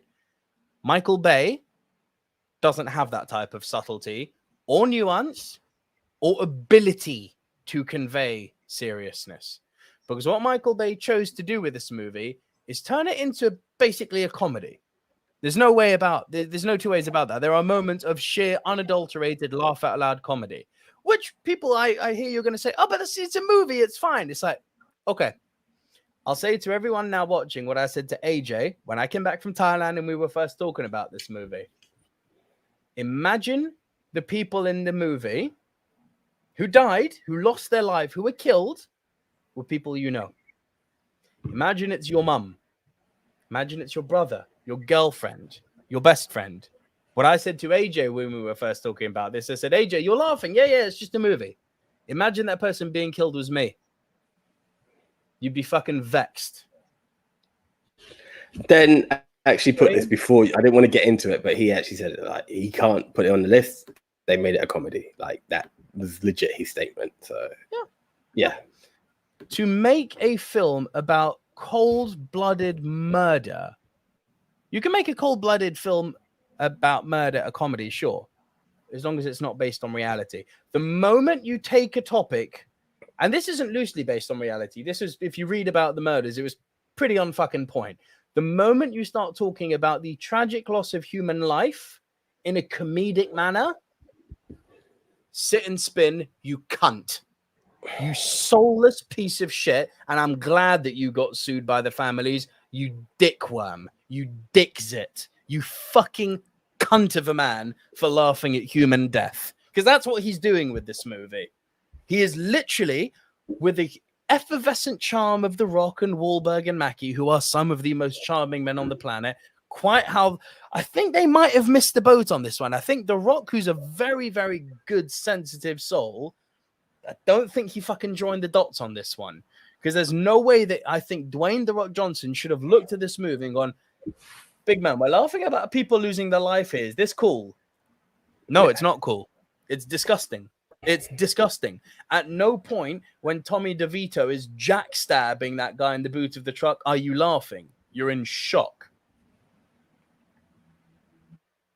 At no point, when Jacques Mesrine is beating the shit out of his wife, having been oh so charming while robbing a bank, are you laughing? No. The scenes which involve human tragedy are dealt with as they should be. Tragically. Michael Bay doesn't have that fucking gear in his head. And that's why I think he's a cunt. I can't argue. Listen, every time this film comes up, it's bittersweet because I know how much I enjoyed it, and I've not been able to go back to it since we've had that conversation. So there is no. Imagine how you would feel as a member of the family, bro. I'm nothing but sympathy. You love killed in front of you on screen, and people laughing at it. Like that has got to be one of the worst fucking feelings, man. Yeah, disgraceful. There's no in between. There is no in between on that. There we go. Your worst. I didn't have one. I couldn't actually directly think of one. I hesitated with Pain and Gain. I was like, I really just didn't want to bring it up because it as I said, the bittersweet behind it. I didn't have it worse. I put my hand up to it this week. Some of the weeks I've had 2. This week I've had none. I've just balanced it out for one of those weeks. Yeah. Okay. You're number one. So both of our number one is a Scorsese. Remember, I have not seen AJ's list since number 4 now. I've been guessing, right? Because I know us. I know what we like. Our number 1 is Casino. 100%. Indeed. Which of the guys have you gone with? I mean, I still went with Ace because it's De Niro in it. Joe Pesci's always Joe Pesci, but then I would say Joe Pesci's more powerful than Goodfellas. I don't know. I mean, you could pick either. Don't get me wrong. I personally went with Nicky Santoro, who is terrifying. Of course. Terrifying as a person. I mean, put it this way: this is always that's the role you get with Joe Pesci in these Scorsese films, isn't it? Like Sam made shit happen. Nicky was just the means of making sure it doesn't get out of hand, which is absolutely nuts and scary as fuck. It's there, but it's the empire. Put it this way, there's always the loose cannon, and that's always to be respected. And if we are to talk about Portrayals, yeah, maybe we're going to be like, yeah, you made me shit myself, essentially. Like, I had shivers. I don't want to see you. Every time I see you on screen, I have that hesitation and fear of, my God, right. This man's deadly. I respect the ethic of Ace and how he managed it. The in a way similar to Lucas, it's, you've got the savvy, and that's the cool side of it. But yeah, like you could easily go either way on that. So yeah, I get it. I love this film. I love this film. The rise and fall of the glory days, the golden days of Vegas, how Vegas got built on the back of gangster money, how the bodies were buried in the desert, how they fucked it all up and blew it away by being guilty and being overly confident and forgetting that they were not untouchable. It was what a story. What a fucking story. Yeah. Cool. Yeah. No, it's awesome. Absolutely. Before we rush more, do you want to bring up Den's top 10 list? I was thinking, do we do it first so there is no influence at all? Before we rush more, definitely. Oh, I was going to say rush first and then bring it up to show there's no influence in whatsoever, but it's up to you. Good point. Do that. You're quite right. You're quite right. Okay. There's two sides to me. There's one that says like we've obviously got a joint 3, but then I think like there's 2 Scorseses. Yeah. And then I'm like my 4 and 5 means there's 2 Tom Hardys. So then I'm down with either. I part of me thinks Legend because one, it was on both of our lists, and 2, he played 2 characters. I do believe that when we have a commonality, that should take precedence. Yeah. So, American Gangster and Legend are both in. We also had Daniel Day-Lewis as a commonality. But again, we also recognized how essentially low it was on both sides. I'm not saying no. Low was my number 4. Okay, my number 6. But I mean, Bill the Butcher is a freaky bastard. And I don't mean freaky like not in a sexual term. Yeah. Right. There's a little part of me sorry. I don't know where this went to, but go on. Yeah, like thank you, Dan. I truly appreciate thank that. you. For like honestly, like thank you.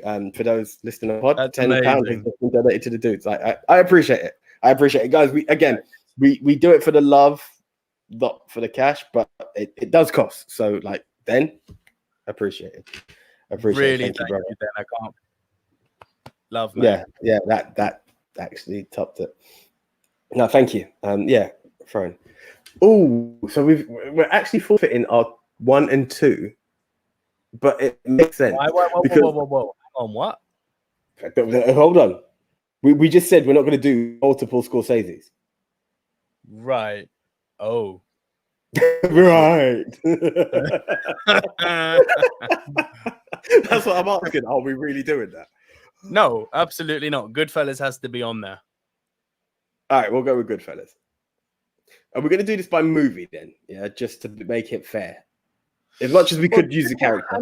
No, we'd have to do it by fucking villain because that's what the podcast is. It's portrayals of real gangsters. So in this case, Henry Hill from Goodfellas, right? Okay. Right. Yeah. Sorry, I don't have a phone, so I have to type this. That's cool. So Henry Hill, Goodfellas. Just ignore what I'm doing. Yeah. And Frank Lucas from American Gangster. Yeah, they have to be in there.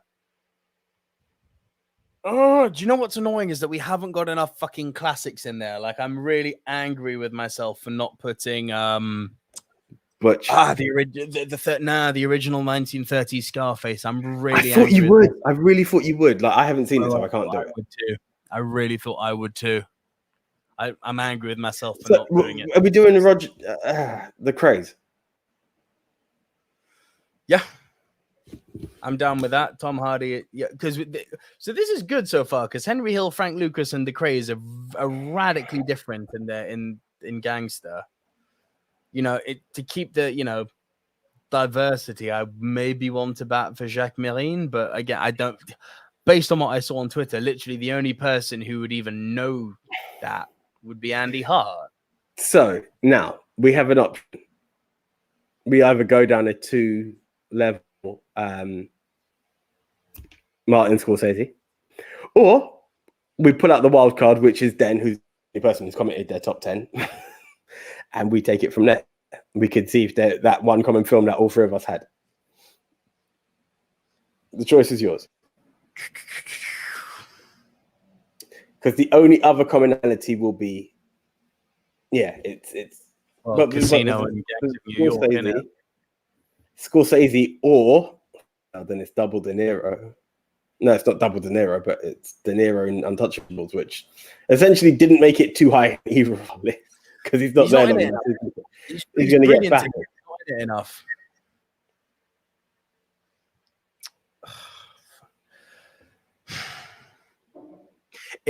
Bro, it might be that we have to ignore this no double Scorsese rule, you know? I was going to say, and just go, Bill. We both agreed on Bill the Butcher, whereas in Casino, we were divided.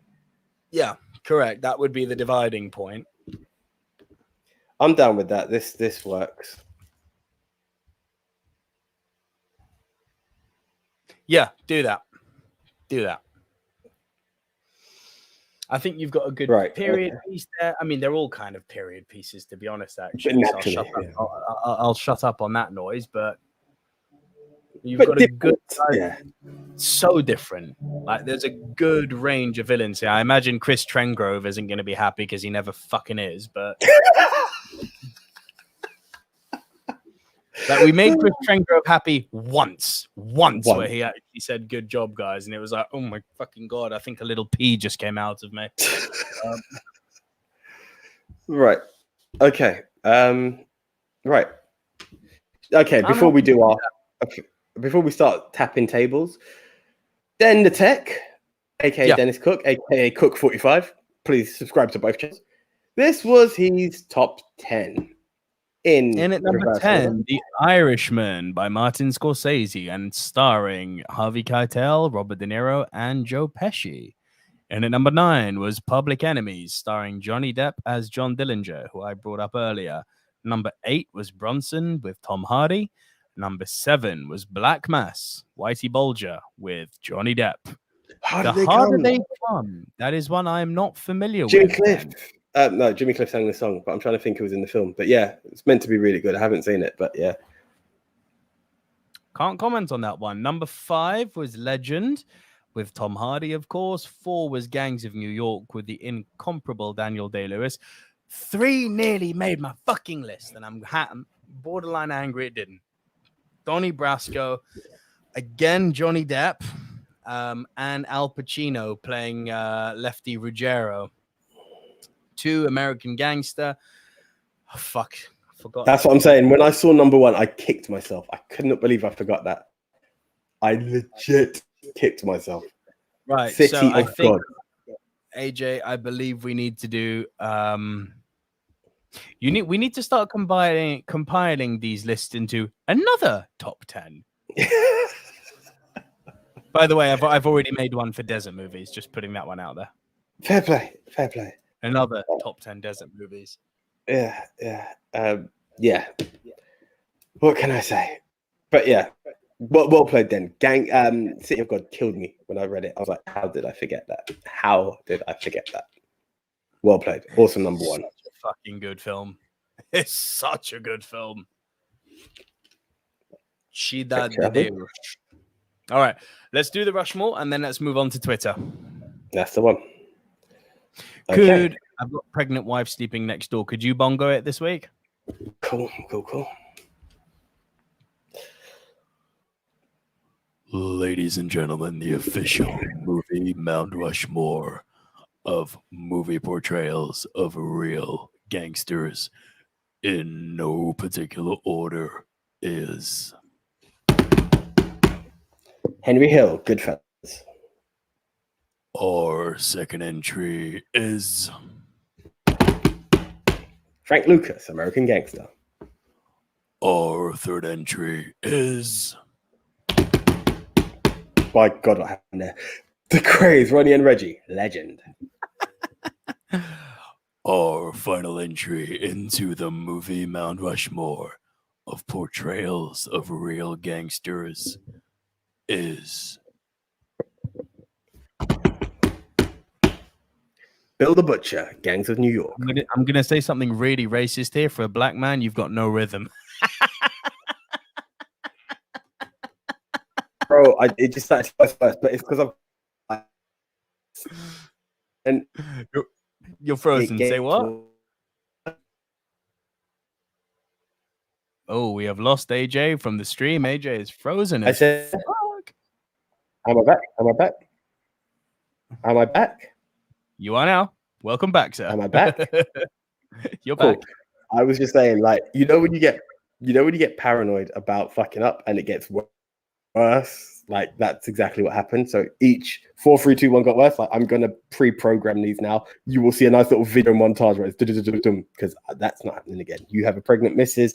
It's video time for this bitch. Anyway, oh shit! Don't tell me you're gonna send for me as well. I'm so fucking scared. Yeah. Thank you. I said back. I had no questions of whether I was black. Thank you, Dan. Yeah.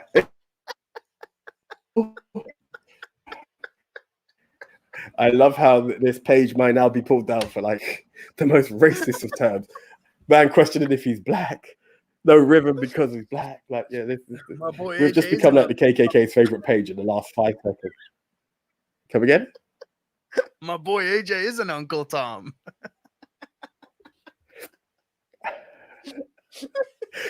Watch your fucking mouth. A joke. All right, cool. Let's bring it over to Twitter. Right, okay, guys. We kind of briefly mentioned it just a minute ago of like what will get massacred in Twitter and Andy Hart being the only other person short of Nick there in Medellin. And that's because what we do right now, and you're going to love this, and I hope it's black enough for you, is we are about to we, the Silver Screen Dudes, had the challenge of finding the top 4 portrayals of gangsters. This was our challenge. We had to pick top 4, which was a bit of a challenge. You guys now have the ultimate challenge because you have to vote for the best of the best of the best of the best. To quote Highlander, in the end, there can be only one. I freaking hope that's right. I don't even have a phone to Google it. So that's the one, right? That's what it's about. Like Neo, El Nuro Umo, El Capitan, El Primo. That's the one. This is what we're looking for. Who is the baddest gangster, essentially? This is what this is how it's going to go down. So once again, you have Henry Hill, Frank Lucas, The Craze, and Bill the Butcher. Who is your top gangster? It's down to you to decide. How do you do that? Well, it's pretty simple. You have to follow at Movie Polls for You. We love movies. Good old JT will be posting it up. We, the Silver Screen Dudes at Movie MT Rushmore, will be retweeting that tweet. So no, you can't vote twice. We will retweet it, and there it is, guys. Over to you. You will vote. You have a few days to vote, and next week we will announce our winner. Last week, our topic was... just a quick side note, yeah, the voting stays open for 3 days. Well remembered on that. But as well as following Movie Polls for You at JT at We Love Movies, do also follow Movie MT Rushmore on Twitter. Yeah, of course. If you waited this far down, chances are you were with us. But yeah, right. So last week our topic was best movie set in the desert. Okay, and our contenders were shock horror, Casino, Lawrence of Arabia, Aladdin, and The Mummy. Sorry, I have to write this down because normally I look Lauren. Write it down. Casino, Lawrence, Aladdin, and The Mummy. So we had 462 votes on this poll. Nice turnout. Okay. A few comments as always. Let me just do the shout outs. Andy Hart, who we brought up times on the episode. Andy Hart, a Fandango Groover. Casino is a good call. Can't say it sprung to mind when you mentioned the topic. In it, just Andy. But that's what I loved about it. It was left field. Completely, but made the world of sense. My vote went to Lawrence of Arabia. Can't get excited about the other two. Harsh. Francis Lalonde at Ballpark Frank. Best, I went with Lawrence of Arabia. Favorite, I'd go with The Mummy. Paul Sekulic. Paul Sekulic at P. Sekulic put going for Casino, classic Scorsese. He's completely mastered this style of film. Yeah, he has, as we just spoke about on this episode. Yeah. Right. Chris Trangrove, just no comments this week. Nothing nasty. Just a gif of Peter O'Toole and his beautiful blonde hair blowing in the Rue Kali Desert. Oh my God, there's 2 of them. There's a Tom Trengrove. Well, he's spreading the word, which is I'm happy with. I'm guessing. Brother, son, dad, who knows? Well, I don't know. We'll find out. Tom Trengrove put, this isn't fair. Lawrence, it is, but Casino is badly underrated. To which Chris replied, I should give Casino a rewatch one of these days. Yes, it's really good. Kyle at Hawkins98 just shared a gif of Sharon Stone throwing the dice in Casino.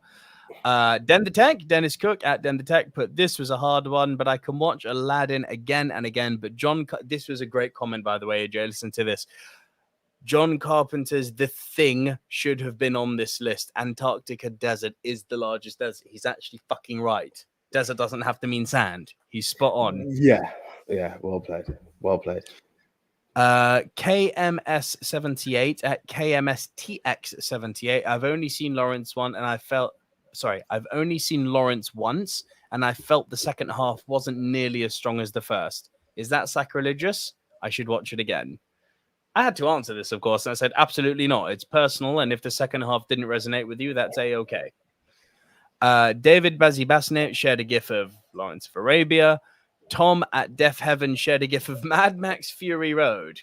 Not an option, Tom, but thank you for playing. I mean, it was in there, top 10, just not Rushmore. It was option. there. Yeah. For your films only, but from a technical view, Lawrence by a landslide. However, for entertainment, there's only one choice. And they shared a gif of Emotep. Shaker Maker, hashtag FBPE, put room for Mad Max 2 or Fury Road, to which I said it was very much in consideration. Have a listen to the podcast. Both of us brought up Fury Road. Torkel Deacon Actor shared a gif of Lawrence of Arabia. Marquionis de Grouchy put, how could you leave this out? And they shared a photo of a film. I do not for the life of me know what it is. Flip it round and I'll see. I don't know. I believe it's Sahara with Humphrey Bogart. I just haven't had a chance to watch it. Go on, AJ. Good one. Aaron at A Burrows 2013 put Lawrence of Arabia for the visuals and story, but for entertainment value, The Mummy, which is an awesome adventure. I'm really happy to see so much love for The Mummy, huh? Yeah. It really surprised me. This is a Russian Twitter handle, and I don't know how to read Cyrillic, so they just put Lawrence of Arabia. Moto in Maine put Tremors. Yes, very good answer. Not the Rushmore, though. And Snoozy Sue put Casino. So, AJ? Right. So, in at number 4 is Aladdin. Yeah, which really surprised me. It hurts, but I get it. I mean, we're talking some very powerful contenders. And I think, do you know what? Let's be honest. I could be wrong. Has animation ever really won? I don't know. Like, it's a touching movie, but I sometimes think people are like, oh, I enjoyed it, but come on, Casino. You're quite right. Animation doesn't get love on Twitter. You're absolutely right about that. Yeah, Aladdin came in at 4th with 12%. This is the tough one.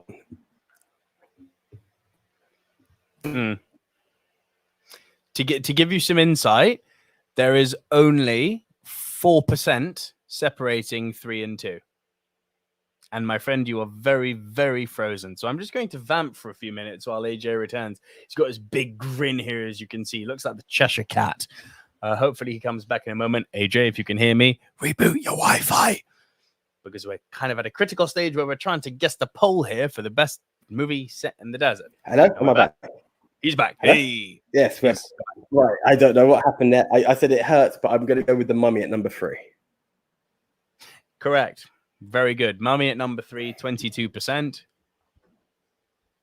Casino at number 2. Casino at number 2, 26%. And Lawrence of Arabia, frankly, steamrolled everyone, 40%. Wow. But well done. Well, thank you very much, guys. So again, once again, thank you. Clean sweep this week. Yes. So here we go, guys. If you want to see me play this game again next week, and if you'd like to contribute. Oh, AJ, your Wi-Fi is crapping out, mate. You're frozen on a live stream, and you are frozen at the worst possible time. Your head's like up. For those of you, like my net's playing up. Can you do the goodbye? Do the goodbye. I can do the goodbye, no problem. Your net is playing up. All right, guys. Thank you once again for joining us right here on the Movie Mount Rushmore podcast. We are available every single week on YouTube, Spotify, iOS, Android, on all the various podcast platforms. Please, please, please do tell a friend to tell a friend and help us keep growing, because we started 4 years ago with 0 and we are now on over 30,000 followers across our podcast platforms. And that is because of you guys and your love for movies. So thank you very much for that. We are doing a little bit of revamping for some various other bits and bobs that the Silver Screen Dudes have been promising for ages that we were going to try and do. We tried doing it all under one banner this year, all on the YouTube channel, and you gave us a very, very clear middle finger and said no. So we hear you. We're going to stop doing the gaming and wrestling on the same channel, and we're going to rejig things out. Just watch this space. We're working on it. But yeah, movies will stay movies, and the other stuff will not be brought up. And conversely, if you happen to listen to the other stuff, the movies won't be brought up there. How's that for meta? But yeah, we're available every single week. You can find us everywhere on iOS, Android, as I said. And please, if you are listening to us on YouTube, give the video a thumbs up, share, like, subscribe to the channel, or don't subscribe and subscribe to the other channel, which we're going to relaunch just for the sake of this podcast. But that's enough blabber from Double V right here. My name's Nico Lurot. He's AJ with a bad internet connection. This has been the Movie Mount Rushmore podcast, the top 10 portrayals of real life gangsters. We'll see you next week. See ya. See ya.